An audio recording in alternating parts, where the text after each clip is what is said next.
خوشبو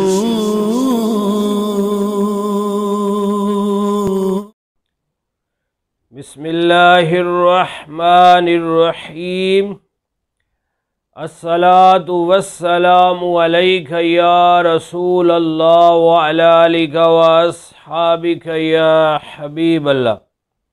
معزز ناظرین و سامعین، اللہ تبارک و تعالیٰ کے بڑے ہی پیارے بندے اور نیک بندے ولی کامل حضرت سفیان ثوری رحمۃ اللہ علیہ فرماتے ہیں کہ میں اور شیبان رضی اللہ تعالیٰ عنہ، یہ بھی اللہ تعالیٰ کے ایک ولی کامل گزرے ہیں، ہم دونوں حج بیت اللہ کے لیے چلے تو سفر کرتے ہوئے ایک جنگل سے گزر رہے تھے تو دیکھا کہ راستے میں ایک شیر بیٹھا ہوا ہے۔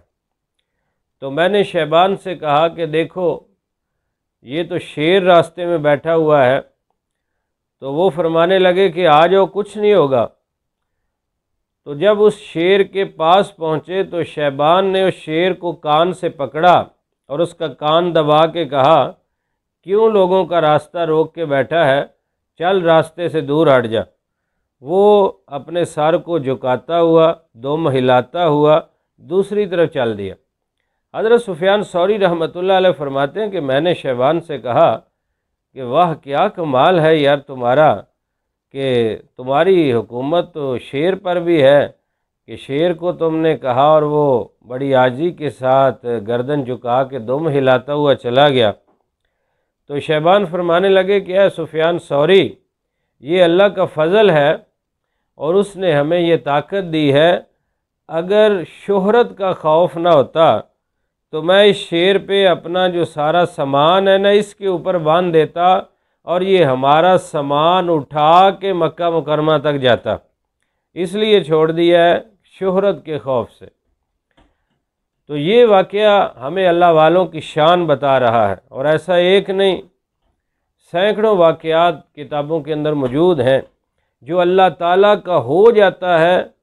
اللہ رب العزت جب اس بندے کو اپنا بنا لیتا ہے، وہ اپنی نفسانی خواہشات کو مار کے دین اسلام پہ عمل کرتا ہے، اللہ رسول کے احکامات پہ عمل کرتا ہے۔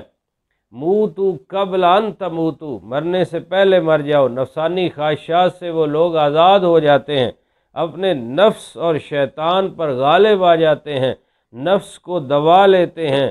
پھر جب وہ پیارے محبوب صلی اللہ علیہ وسلم کی سنتوں کی اتباع کرتے ہیں، ان کے سینے روشن و منور ہو جاتے ہیں، تو پھر اللہ رب العزت ہر چیز کو ان کے تابع فرما دیتا ہے۔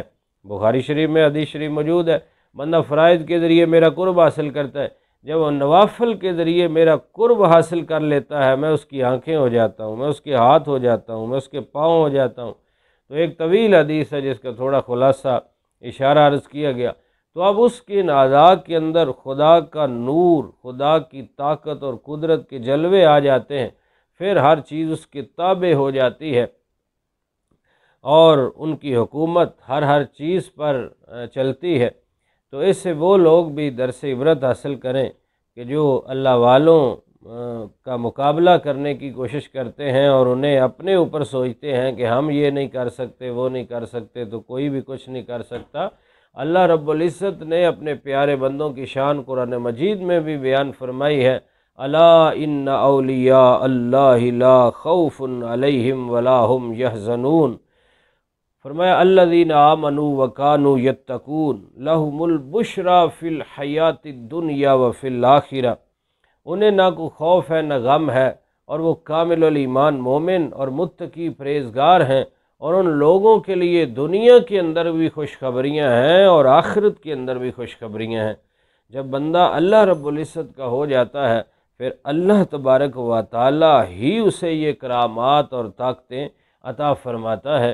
اللہ رب العزت ہمیں نیک بندوں کی شان و عظمت کو سمجھنے اور پھر انہی کے نقش قدم پر چلنے کی توفیق نصیب فرمائے، آمین بجاہ نبی الامین صلی اللہ علیہ وسلم۔